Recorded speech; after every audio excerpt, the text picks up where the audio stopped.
there is such a thing as the throne of grace. The implication is that everything that happens in this throne is something that can reveal grace to someone, to a life.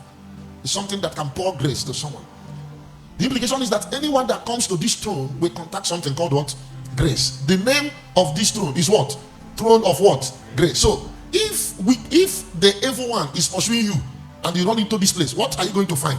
Grace. Anyone that comes here comes to collect grace. If you ever access this throne, you find grace.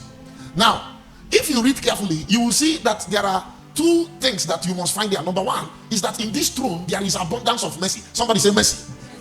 And then in this throne also there is abundance of grace. So there are two things we are seeing there: mercy and grace. The two of them are not the same, but they are very, very important. The Bible said that let us then approach the throne of grace with confidence, so that we may receive mercy and then find grace to help us in our time of need. Now, please follow me. If I'm to leave this context, I can define mercy as an exemption to judgment, and then define grace, if I'm to leave this context, as unmerited favor. But in this context that we are looking at, you will quickly discover that mercy still remains what it is. It is exemption from judgment. It's exemption from destruction. It's exemption from evil attack. It's exemption from the punishment that is supposed to be accredited to a man, punishment that is supposed to come to you as a result of your wrongdoings. But suddenly this one is exempted, is discharged and acquitted. Mercy here means that someone is supposed to be punished, somebody is supposed to be destroyed, but that one is exempted from that punishment. That's mercy. But grace here, from the context, speaks about a certain situation. The grace in this place, now grace is favor that is unmerited. It is grace that brings salvation. Abi, grace came and qualified you. So grace qualifies you where you are not qualified.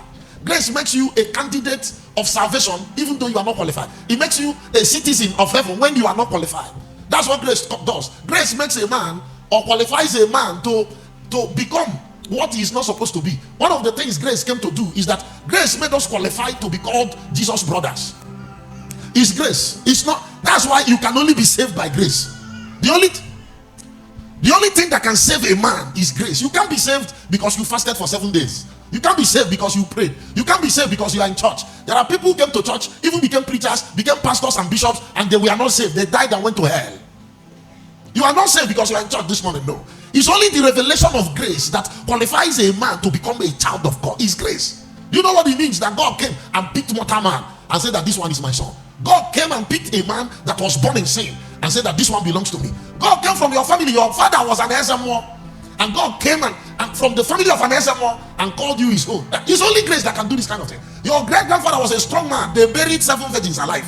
By the reason of their sins, are you with me? You are not supposed to come near God at all, because the blood of the people they killed is crying against this family, and you are coming from that family. Here, grace came and picked you and made you God's son. Am I talking to somebody here? That's what grace does. So grace makes you or qualifies you where even the next 100 generations from you is not supposed to enter, but grace brings you there.